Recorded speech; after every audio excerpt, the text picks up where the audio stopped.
So earlier this week, Marjorie Greene once again accosted Representative Alexandria Ocasio-Cortez, trying to get her to debate her or look at her. So I don't know. It was weird and it was aggressive and it shouldn't happen, but it did. And in response to that, AOC has put out a couple of comments. She said at one point that Greene is a belligerent person that's not in control of themselves, which I think is actually her Twitter bio.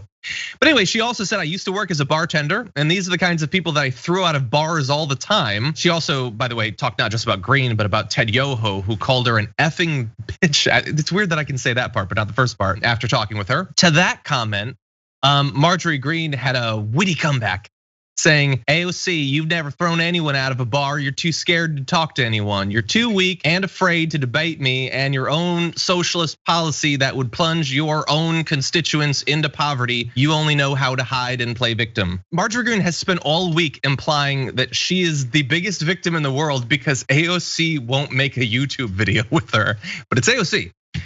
Anyway, now to that, AOC was asked some questions earlier today while she was walking to the Capitol, and here's what she had to say about her stalker. It seems as though she had been posting some video. I mean, this is a woman that's deeply unwell and clearly needs some help. And her kind of fixation has lasted for several years now. It's at this point, I think the depth of that unwellness has raised concerns for other members. Let's keep discussing this, but it's not a thing, and so I'm concerned about her perceptions of reality. Her also being concerned about her perceptions of reality. That is the understatement of the year. And we've got some feedback going on in the background. I don't know what's happening with that video if we cut that off. Anyway, Brett, there is more, but what are your thoughts? I think it's amazing. I hadn't seen that little bit where AOC says to them, she's unwell. And she is, she's obsessed. She's lost her mind. And when it comes down to it, that person is in Congress. And also, not just anyone in Congress. She's someone in Congress who her colleagues have basically kicked her off of all her committee posts. Like she is going after kids in the streets. There's a new video that emerged that has since been deleted because she knew how incriminating it was from 2019, where Marjorie Taylor Greene is walking through the halls of Congress. Essentially, we're gonna get to that. Okay, we're gonna get good. to that a little bit later on. Yeah. But she's unhinged.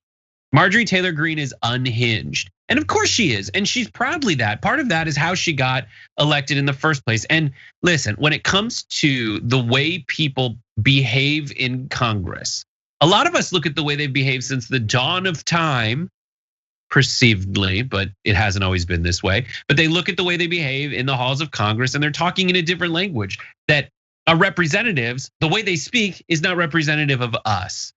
But something that should be representative of us is at least some kind of mutual understanding and respect and competence and being grounded in reality, that our representatives need to be able to at least pass a very low bar of that.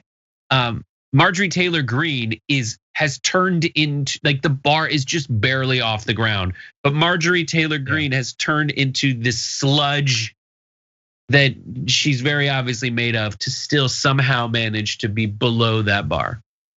Yeah, the system should be able to weed out someone like her. Like people were sort of freaked out that Laura Loomer was running for Congress. Marjorie Greene's crazier than Laura Loomer. I think that's pretty clear. They had basically the same career, but she slipped through because she had some money or whatever. Anyway, very classy comments from AOC about, because she's got to be worried that this is a crazy person who loves hating things and guns. Those are the two things that she loves. Anyway, AOC also had this to say: this isn't even about how I feel. It's that I refuse to allow young women, people of color, people who are standing up for what they believe, to see this kind of intimidation attempts by a person who supported white supremacists in our nation's capital. And that support is actually even more direct than she's implying there, which we will get to in a little bit. Now that said, and this really goes to the victim thing, Greene wasn't just freaking out on AOC. she was freaking out all over the place about AOC. So I'm gonna run you through a little bit of what happened there. So Congresswoman Greene, and I hate that I still have to say that, told the Washington Post Jacqueline Almani that Representative Ocasio-Cortez can't call me a bully because I'm trying to talk with her about policy that will change our economy. What she is a coward and a fraud and a fake. Sahil Kapoor responded, she's describing the behavior that you exhibited, to which Greene said, this behavior you're exhibiting is exactly the same type of behavior. So AOC was angry that Greene was following her through Congress, shouting at her. A reporter asked Greene about that, and Greene said, nuh-uh, that's what you're doing. But Greene wanted to talk to the media, like that's what she did. There's more though. She says, talking to her, she says screaming. You know what screaming is? Screaming is what people do when rockets are fired at them, like Hamas terrorists are firing into Israel. That's what people do, they scream when that happens. I was talking to AOC saying you need to debate me about the Green New Deal. Ever since January 6th, they can't even treat us with respect, and we were victims too. But she doesn't even think that it was a serious thing. She thinks it's nothing, but she's the victim. We didn't cause it. All these lies they say on and on and on. They need to be civil. None of them are civil to me. And she attacked the reporters more. Like she just kept attacking the reporters for the things that she did. Anyway, she's a congressperson. She is a congressperson. She can't go to the committee rooms or anything like that, but still technically a congressperson. One skill. There's a skill that I didn't realize was one of the prerequisites for being a congressperson. Maybe not a prerequisite, but there's a certain skill that used to make it less likely you'd be a congressperson, but now it makes it more likely. And that skill is being infuriating. Just generally infuriating. And it's true, social media has the way algorithms have incentivized people to be, they raise up the folks that are really infuriating and are just as infuriating as you, right? Yeah. So she has been that person who gets on TV and then add to it, the more she does that, the more she surfaced, the more name recognition she gets, the more likely that she'll be elected to Congress, because that is so valuable. Probably I'd say it's the most important thing when you're running for Congress is that people know your name, even if they don't know who you are. And if they see it, they're more likely to vote for you. And all of this feeds into having people like Marjorie Taylor Greene in the halls of Congress going, ah!